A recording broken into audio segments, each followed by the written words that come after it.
শুক্রবার দিন মানে হচ্ছে ঘোরাঘুরি করার দিন, স্পেশাল একটা ডে। ফ্রাইডে আসলেই বাচ্চাদেরও কিন্তু অনেক ধরনের বায়না থেকে। ফ্রাইডে আসলে বাচ্চারা মনে করে যে সকালবেলা যাই করি না কেন দুপুরবেলা বা বিকালবেলা আমাদেরকে ঘুরতে নিয়ে যাওয়া হবে। আজকে হচ্ছে আমরা প্ল্যান করেছি একটু বাইরে ঘুরতে যাব বাচ্চাদেরকে নিয়ে। এদিক দিয়ে হচ্ছে আরাবিরও পরীক্ষা শেষ, পরীক্ষার পরে তো একটা ছুটি পায়, তো ছুটির মধ্যে ও চেয়েছে একটু বাইরে কোথাও ঘুরতে যাবে। আজকে হচ্ছে ফ্রাইডেতে আমরা চেয়েছি যে রমনা পার্কে যাব।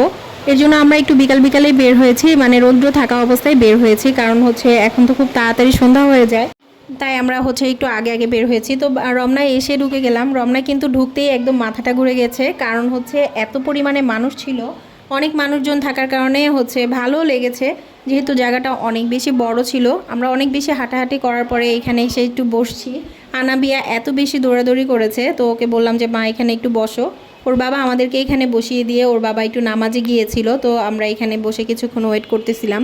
আনাবিকে বলতেছিলাম যে বাবা মা তুমি বেশি দূরে যাবা না, আর ও কি সুন্দর মাথা নাড়িয়ে নাড়িয়ে বলতেছে ঠিক আছে ঠিক আছে। এটা ছিল ওর গুড সাইন, এই জিনিসটা আমার খুব ভালো লাগে। তারপরে ওকে একটু পেয়ারা কিনে দিলাম, এখানেই পাওয়া গেছে, পেয়ারা কিনে দিয়েছি আর ও দাঁড়িয়ে দাঁড়িয়ে পেয়ারা খাচ্ছিল।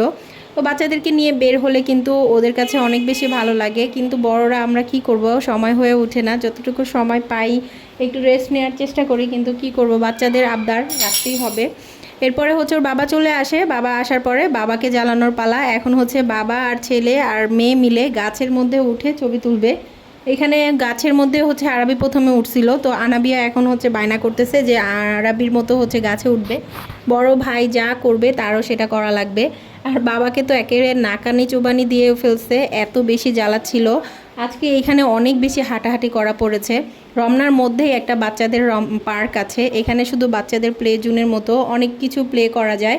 এখানে এই প্লে করার জন্য কিন্তু কোনো পে করতে হয় না, একদম এটা হচ্ছে মানে খোলা, যার কারণে হচ্ছে অনেক বেশি ক্রাউড হয়। বাচ্চারা এত বেশি খুশি হয় এই জায়গায় আসলে। আরাবিও এই রমনা পার্কে আসার কারণ হচ্ছে এই একটা এই খোলা যেই প্লেন জোনটা, এই প্লে জোনে আসার জন্য খালি বায়না করে।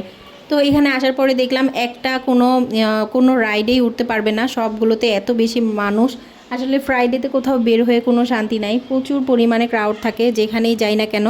এখানে আমরা বেশিক্ষণ ছিলাম না, আনাবিয়াকে নিয়ে অনেক বেশি মানে হট্টগোল হচ্ছিল, আনাবিয়াও বেশি আর হাঁটতে পারতেছিল না।